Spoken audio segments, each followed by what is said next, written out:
Ladies and gents and the rest, well, today's week was pretty shit in terms of meta because we had a bug that the devs left and went on the weekend from Friday to Monday when spells wouldn't be able to, when you wouldn't be able to cast spells on the enemy's core. They were pretty much working as the unbound units, so in that red zone around the core, you wouldn't be able to cast spells. So Jaina will not be on the list of meta here of the meta decks this time, not because she's not meta, but because spells didn't work correctly. That's why, unfortunately, there's no Jaina today, even though she should have been here. This is for the archive for the future generations that will watch this video. All right, so let's go. The modifiers are the same from the previous video, from the previous PvP video. Rocket towers, clean fight, ward. No effect, no effect. Rocket towers are extremely weak against high HP units and extremely strong against low HP units like Morlocks, right? And skeletons and stuff like that. All right, let's take a look at the decks. Number one is going to be the Emperor, and I'm going to show you two setups. This is one with a Holy Nova, and I'm going to show you the one with the Smoke Bomb. That's not much of a difference. I just, for some reason, didn't like the way that I thought 3 gold for Holy Nova with the effect that it does, it's like too much. So, Here's what we do here. It's a very old, classic Death Ball with Gargoyle, where Death Ball is just Gargoyle and nothing else. So the way we do it is you throw Griffon with a potion first. Griffon drops the potions, then you deploy Emperor, and then you deploy Gargoyle. So that way Gargoyle gets 2 levels from the Emperor's talent and picks up all the bottles of levels from Griffon. That way, in my case, you would get ideally Gargoyle level 14. Gargoyle level 14, for those who don't know, takes less damage from the low level. The higher level your unit is, the less damage it takes from other units. Crowd control duration is reduced, and more importantly, the burning that Gargoyle applies comes from Gargoyle's level, not from the Emperor's level. So if Gargoyle is level 14, the burning that it applies will be burning level 14, which is way more damage. Okay? You will see how it works. This is super schmooper asshole deck. Very unexpected because 99% of players play using shamans because that's the play like a bitch, right? Like we just need to win. We don't need to show how badass we are. They play shamans and they play harvest golems as attackers. We play gargoyle, and that is going to be very unexpected. You're going to have problems with Rends, but everything has problems with Rends, maybe except Jaina, right? So I don't need to say that. The rest of the deck, Harvest Golem, you drop it in front of the core, so it tanks forever, right? Holy Nova, you use it on the Gargoyle, so Gargoyle lives longer, obviously.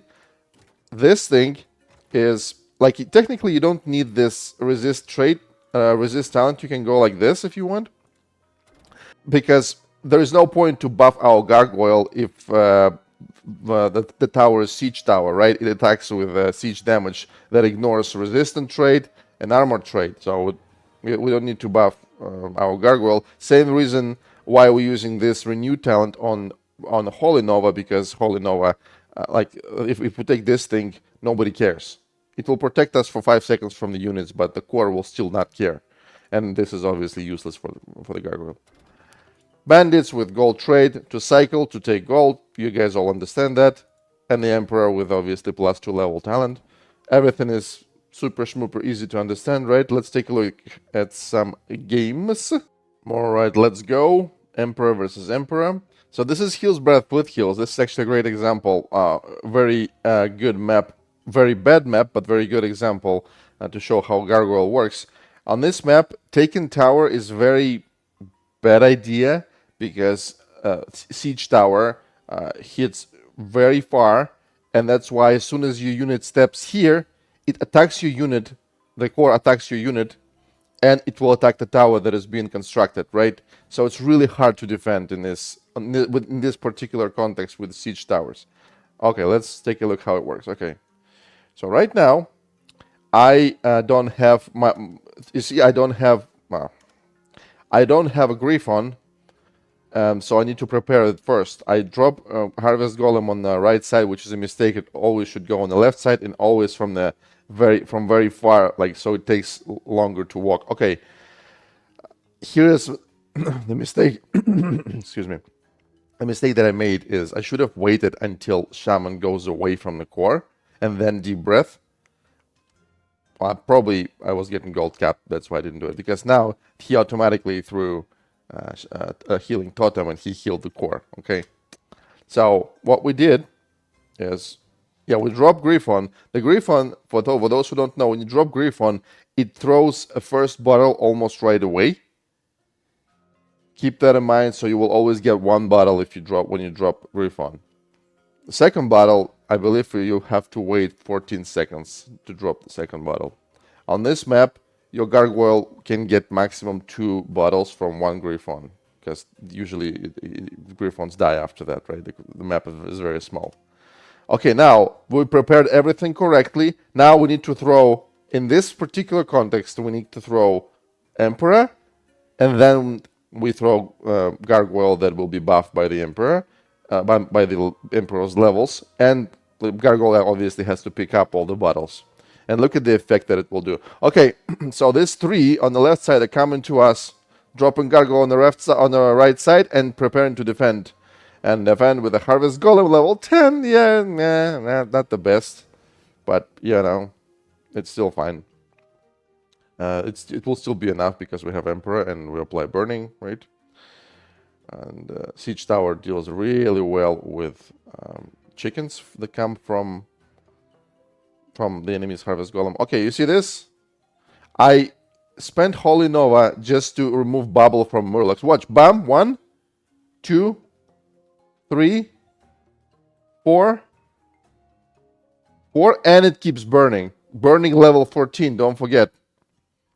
Good luck out healing that now.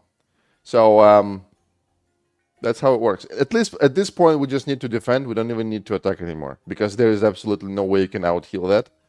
You need to throw Shaman every single type you have Shaman in your deck, and it still might not be enough. All we gotta do is just prepare one more Death Ball, and the amount of resources he would have to spend on the defense is huge. So the reason why I cast Holy Nova on almost full Gargoyle, I wanted to remove Bubble from Murlocs, and then I deep breath Murlocs. Because I forgot to explain that. It's too many things happening, and a fucking immigrant was, with the English as a second language, Sorry. Slowly trying to defend the tower, because, we don't care, right? Our Emperor is coming, and this time Emperor will go on the right side to defend, to take the tower back. I think right now everything is easy to understand. All we gotta do, like I said, we just have to defend. Nothing else. Easy peasy schmeasy. Actually, Gargoyle level 12 is still strong as hell. And Gargoyle is really good tank versus units that can attack flying units, right? Because they're going to be aggroed by Gargoyle. The enemy's Harvest Golem almost hit out my Emperor on the right side, but Gargoyle took the tower back, and the tower is working as a tank for us right now. Okay, boom. Casting Holy Nova. I don't really like how much it heals, especially when it's level 14. Barely heals anything. So, yeah. Even level 12 Gargoyle does a lot of damage and brings a lot of problems. But level 14 is what you need. If you think that level 12 is fine, no. Level 14 is what you have to try to do. See, level 13, because there's no way I can throw more bottles. Try not to put Griffon and Gargoyle together, so that Gargoyle is following Griffon and picks up all the bottles, because the enemy is just gonna deep breath and will get your Griffon for free, right? I mean, your smart little things, you all know that, but I have to mention that. Okay, that's the game. All right, this is the different setup for the Emperor's deck. we're using Smoke Bomb instead of Holy Nova. Why? Because, like I said, in my opinion, the effect that Holy Nova gives you, it's not that good. And if you have Smoke Bomb, you can cover your Gargoyle sometimes. And hold on a sec. Do I need to explain anything? Yeah, you can cover Gargoyle, and it's a very cheap cycle. So you can cycle to more stuff. Okay. So, yeah, he killed my Griffon and Bandit for 4 gold. I don't know. Did he get any value? I don't think so. Okay, so we only have 1 bottle. So we start throwing our Gargoyle. I told you, don't do it the way I did it. And I did it myself. And by the way, yeah, Gargoyles follow in different direction. And Gargoyle is not going to pick up the bottle of levels. So, terrible performance. But it will still be enough to do some damage. See how powerful it is, and more importantly, this is very unexpected. People don't expect other people to play with this old decks. I saw the sound of Banshee, and I managed to deep breath the Banshee. Don't ask me how I did that. I thought that was it. I thought he was gonna steal my Banshee.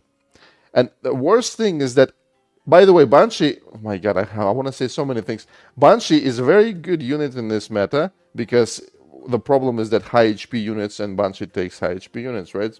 Right? It's a straight counter to Fed guys. So it's really good. Yeah, we keep throwing Gargoyles, and he has to throw a lot of things to defend. I, for some reason, don't use Smoke Bomb, even though I should. And, yeah. Cheap cycle, cheap everything, but I don't do it because I'm an idiot. Don't make my mistakes. Again, look at his score. Now we're in a very, the situation is working for us, right? Keep throwing Gargoyles, even though it's level 10. But I know he's about to take the tower. I think that's why I threw Gargoyle. And then I made a mistake and I threw Harvest Golem on the right side. And that's why this Prowler is going to bite my core a little bit. So, yeah. We have a lot of gold. A lot of gold in the middle, but I cannot take it. And it's really hard to take a gold with Siege Towers because Siege Towers can shoot in the middle if you put your Kobold the wrong way. So the Siege Tower can kill your Kobold. Level 13 Gargoyle is coming again. This time I'm gonna try to Smoke Bomb, and I did it correctly. But unfortunately, Smoke Bomb doesn't last forever, especially mine because it's level 9 versus level 10 for level 10 Gargoyle. I totally forgot that he has Banshee, even though I did hit the core once. And by the way, it's still burning. Burning level 12. And for us, Gargoyle is not a problem. Plus, it's level 10 Gargoyle. We have units with burning, so we don't care.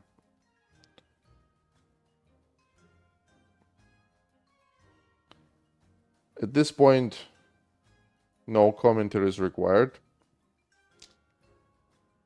Freaking Ghoul. One of the best tanks in the world in a certain context. Overtime, all we gotta do is now not fuck it up, which I, by the way, love to do. Yeah, now we have Harvest Golem and nobody's gonna come through. Not gonna happen.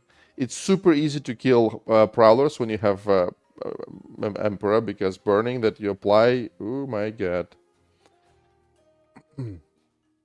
I believe now I can just shut the fuck up, but I have to be saying something because it's a commentary.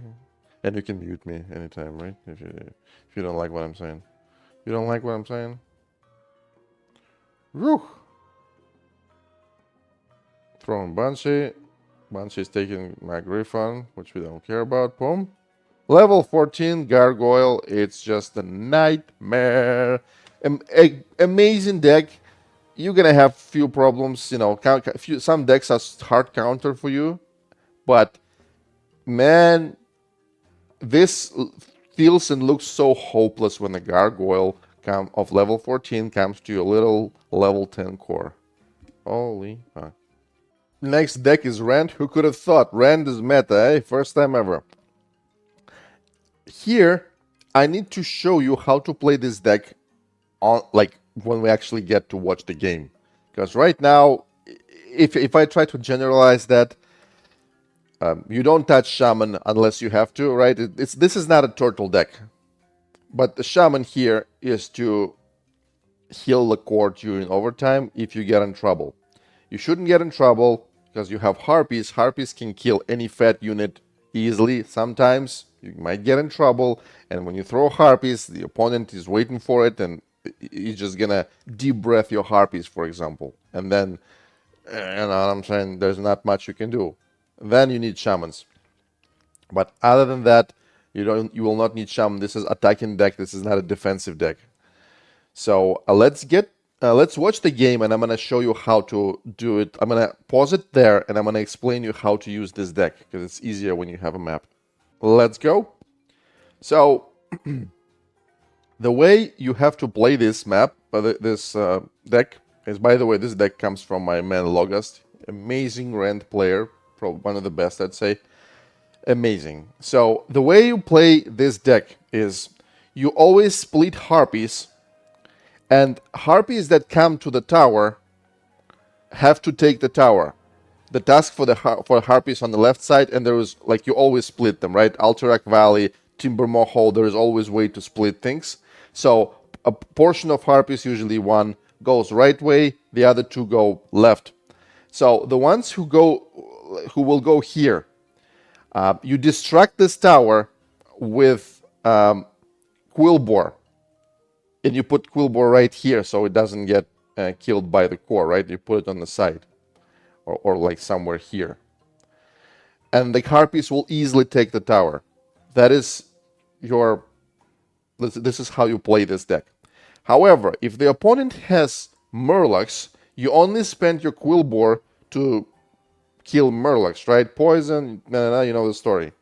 And instead of a Quillbore here, you use Dark Iron Dwarf to distract the tower. It will still be enough to kill the tower if you have Harpies. That is how you do it. Other than that, you just control the gold and you play the game, the map normally. There is nothing like Gargoyle to just, come to the core and hit and kill it in one attempt. That's how you do it. Your Rend will come to the core. It's extremely strong. You have Drake on the Rend. Rend himself is super powerful, armored. You know how it works, right? So that is how you play this deck. Let's take a look at the game. Obviously, I'm going to make a lot of mistakes, as always, right? Throw on bandits because I have nothing else to throw. And even right now, I have nothing else to throw. I throw Harpies like that, yeah. And only one Harpy goes left. Guess I didn't know what I was saying. Yeah. Not the best value from Deep Breath. Okay, I hope everybody understand what we did. We distracted Emperor with Dark Iron Dwarf for one purpose, to kill the Emperor, so our tower has time to kill the Emperor, right? Very easy to understand. Obviously, our Harpies couldn't make it to the tower, sorry. And that's fine, that's okay, right?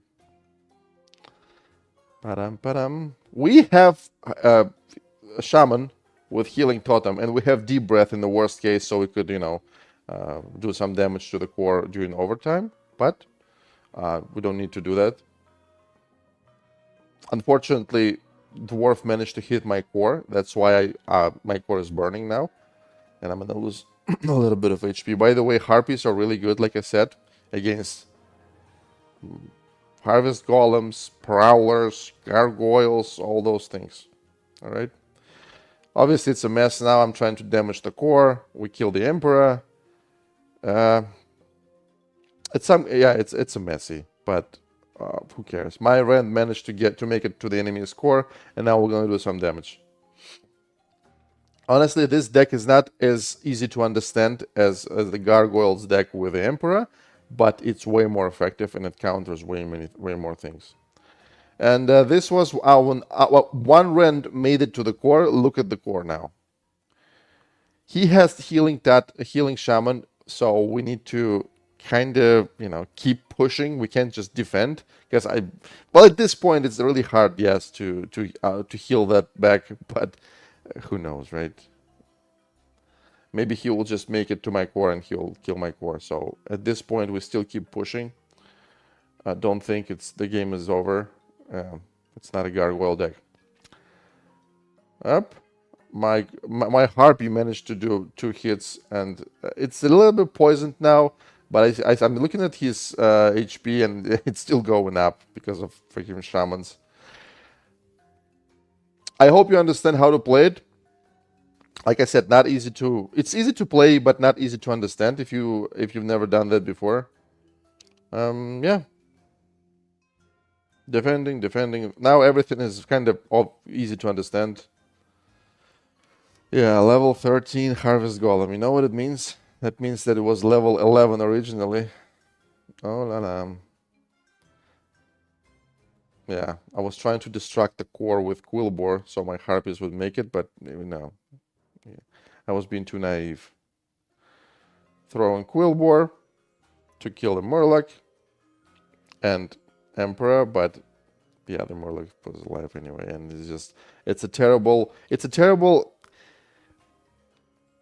it's a very bad idea to turn right because you're going to be hit by the tower anyway, because the tower is siege. But for some reason, I don't like to go left, because if I go left, my Rend is kind of set up to die anyway, right? And he's not gonna, there's no way he'll take the left tower. Somebody's gonna stop him anyway. That's why I take my chances and I go right. All right. At this point, yeah, there's no going back. He cannot heal his core and win the game.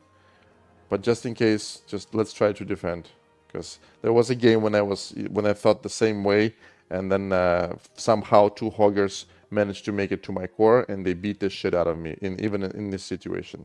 So it's never over until it's over. Oop. Yep. There we go. I hope you understand how it works. If you don't, let me know. I think I explained everything clearly.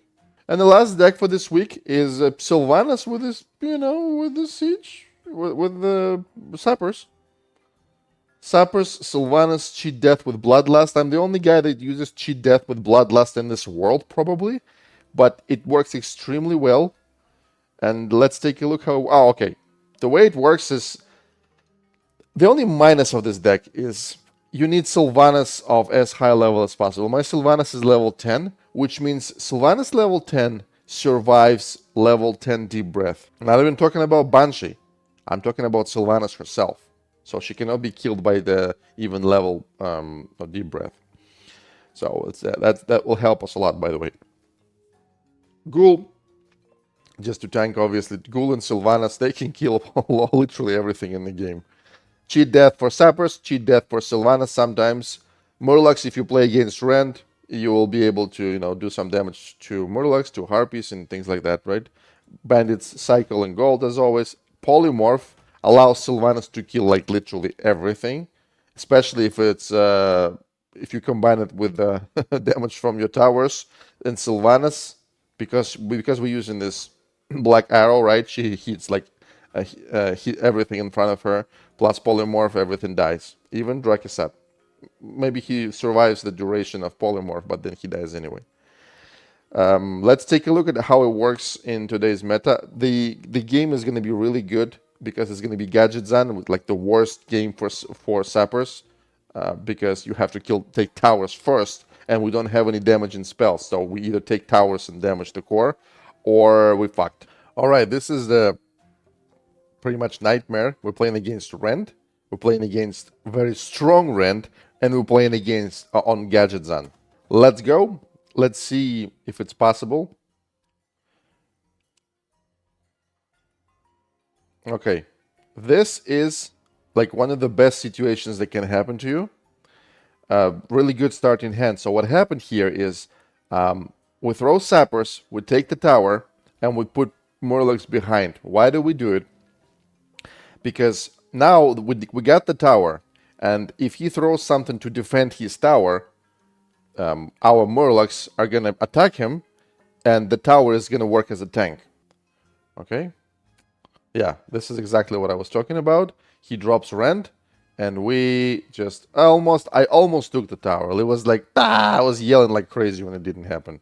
But you understand the idea. Unfortunately, because this guy is really good, he took the gold from my gold chest behind me, and that was like, oh my gosh. All right. Here, I use cheat death on my Sylvanas, and I kill Whelpegs. Because sometimes Banshee can cause a lot of problems after that. It's very unexpected. So it's good if your Banshee survives. I was betting that something else would happen after that.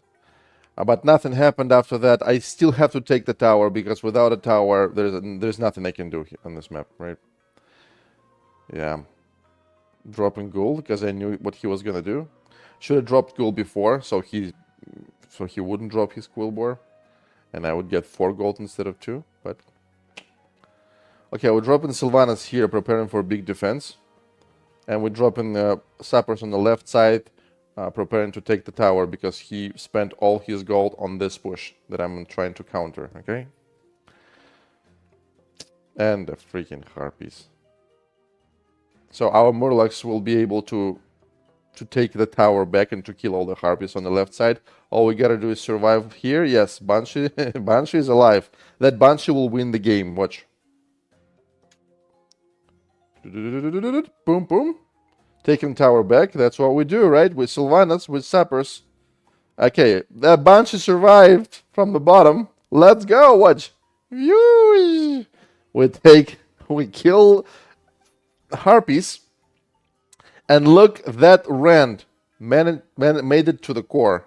And like I said, you see this? Sylvanas survives. Level 10 deep breath.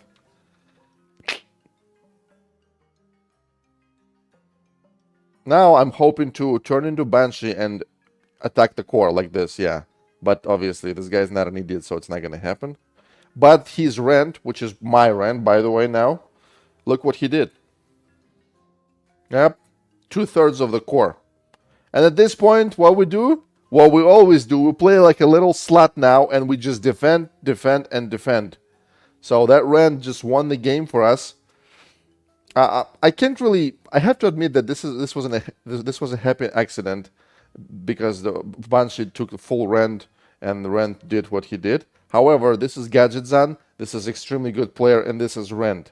So I don't feel bad for it at all. That's how it's supposed to go. Whew. Our Banshee takes the Rend again, and this is no accident anymore, I think. So we kind of deserve that victory. I hope you guys understand how to play it. Obviously I cannot show you the game on every single map because, I mean, you have to play a million games to get every single map. There's like 5 maps, right? But I hope you understand how it works. And if you can win on this game, you can win on on this map. Sorry, you can win on any map. And that is how it's done. Let's see. Well, this is obviously the game, but yep. We have to watch it to the end because if I stop games every time, Cypress make it to the core, it's not gonna look good, right? Feel free to waste your polymorph like that on things like that. And it was amazing timing by me. Thank you. Polymorph. Don't need any problems. Want to do it easily. Okay, 10 seconds left. He's going all in. And it wasn't enough time. That's it, boys, girls, the rest. That's all for today. I'm sorry we don't have Jaina. It's not my fault. Why am I saying I'm sorry? Because I live in Canada. That's all.